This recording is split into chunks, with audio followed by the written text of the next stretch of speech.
Mike, we know that Ben didn't meet Davis before draft night. Did you have any contact with him? I didn't meet him either. I did the evaluation as the quarterback coach did as well. So based upon the film study, and then of course with the quarterback coach, had the interview with him and our scouts and talking with coaches. That's how I was able to get the feedback with regard to how he was off the field.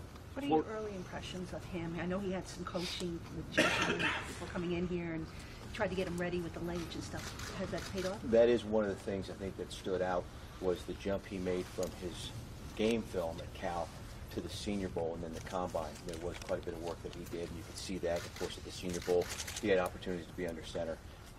You look at him on tape, obviously it's a big, tall quarterback with a very strong arm and has that deep ball accuracy that you like to see. And certainly as the elements get windy and cold and as things change here from a weather standpoint in November and December, it's good to have that arm strength. So that kind of speaks to a little bit more as far as just him as a quarterback, but answering your question as far as the under center, yes, saw some improvement. Coach, Davis played in two very pass-happy offenses in college at Texas Tech and Cal. His number of pass attempts, is that a bit of a red flag to you? Not really. You know, players can't pick the type of scheme that they're going to be running. I mean, the same way those that might be in a run-oriented option type of an offense, they might not have as many attempts. And so I think it just comes down from our standpoint evaluation, what type of decisions is he making, how accurate is he when he throws the football, what type of leadership does he have in terms of being able to bounce back. You know, you're watching game film and there's an interception or a bad mistake. Does it create and more mistakes and have a snowball effect, or does he get better?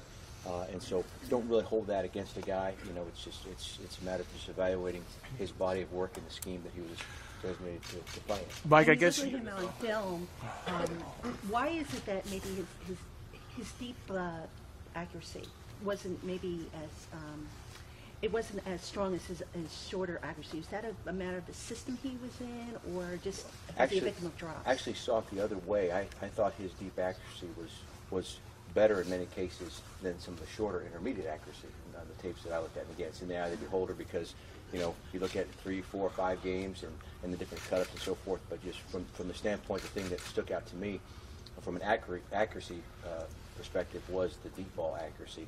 I think sometimes, like you said, it could be drops. Sometimes you're not sure exactly what the design of the play is. We do know that he's a young man that we want to spend a lot of time with his lower body mechanics, and obviously we talked about taking the ball from under center. That's a big jump for him, but also everything in terms of his lower body, stepping into the throw, getting able to generate more power, and then that, of course, will have to help his accuracy. And you know, that scheme, that system really didn't have that as much of an emphasis, and so many of his throws were all arm. And so we're excited about being able to work with him to get his lower body headed where we need it to be. Mike, over here. In all, sorry. Hey, Carolyn. how are you doing? Over here, to your left. Just in all the years you've known Eli, how will he handle having yet another new face in that room, somebody that there's a little bit of buzz about, if you will, and just from your perspective, how do you think Eli will be with that? I think Eli is, as I've said time and again, the consummate professional, and he's going to go about his business trying to improve and trying to still take the approach that he's had all the years I've known him, and that is not as a #1 pick or 2-time Super Bowl MVP, but as more of an undrafted free agent, having a great hunger. He's his own harshest critic and looking at the mistakes that he's made and things he wants to improve upon from last year. And I don't see there being any sense of competition or resentment or anything other than just he's another guy in the room, and you know, he's going to do everything he can, Eli that is, to get himself in a position to be at his best. And so I don't see there being any type of effect one way or the other in terms of bringing somebody else in the room. I think he is locked in, he's zeroed in as much as I've ever seen him this spring. what was your first impression of Davis when you met him today? Did you meet him yesterday? I met him last night. Last night. What were your first impressions of him? First impressions is he's tall. And I had to look up and to say hello. That's always a good thing whenever I have to do that. You know, that's always nice. Brandon Marshall was nice to be able to do that. Good firm handshake, look you right in the eye type of a guy. And all the reports that I had read, he was very bright. And you know, his Jim Rat, you know, one of those guys that just can't watch enough film. And he was definitely, you know, came across that way as someone who's very, very bright and going to be a hard worker. And generally was pleased with the impression that he made upon me when I first met him last night.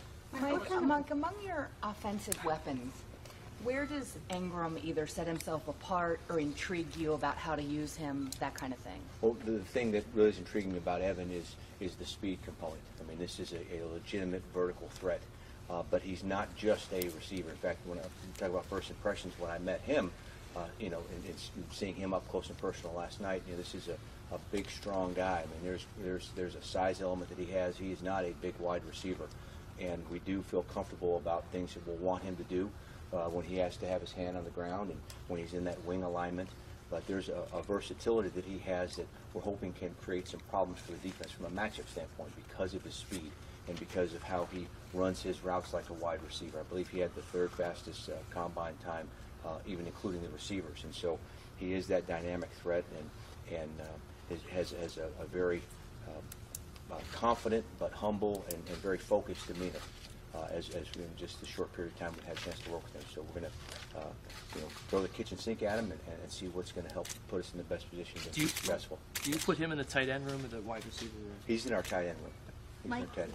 I'm sorry, if I could ask you about the offensive tackles just for a moment. Okay. What kind of a leap have you seen them take in thus far in the offseason? I know you haven't gotten them on Yes. the field yet, but what kind of progress have you You're made? talking about our veterans? Yes. Yes. Well, we actually have had them out on the field. It's versus Frank Air, right? We're not able to have the defense out there, so we got Frank Air as the defender. But the thing is, we are able to see the pass set and initial quickness. And I will just say this: it's been documented that both Eric and Bobby spent a lot of time here.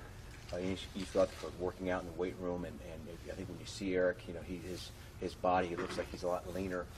And so obviously it's very early. We haven't had a chance to practice against the defense yet, but you do see some increased quickness, and just very, very pleased that both young men have made that commitment to try to improve their game physically, do the things they need to do, their bodies to mature and grow again. They're both still young players, and so we're very excited about seeing what they're going to do once the competition steps up and we're out there in our OTAs and do the mini camps and so forth. Coach, on a related note about But I gotta go. I've been so much over here.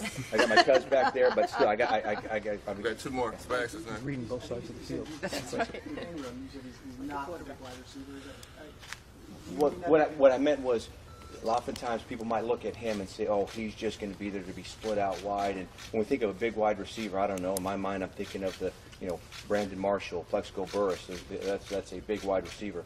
This is someone that has, we believe, some of that upper body strength and the size where he can fill some of those roles that we'll want as a tight end. And we're going to be selective about what we want him to do, but he is not someone that you'd see strictly as displaced out in the slot that just is a bigger body. I mean, he's a versatile player. He's a tough guy, and we're excited about seeing what we can do with him. Coach, though you were Last able one. to pay 3 in the draft to add a lineman in Adam Bisnois. You guys also were active in the undrafted free agent scene with linemen, particularly with Chad Wheeler, Jessamine Ducker.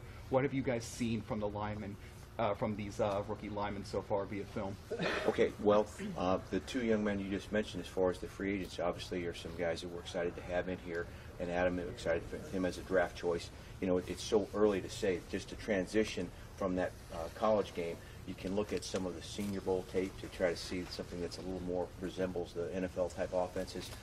Premature at this point, but we're certainly glad all of them are here with us.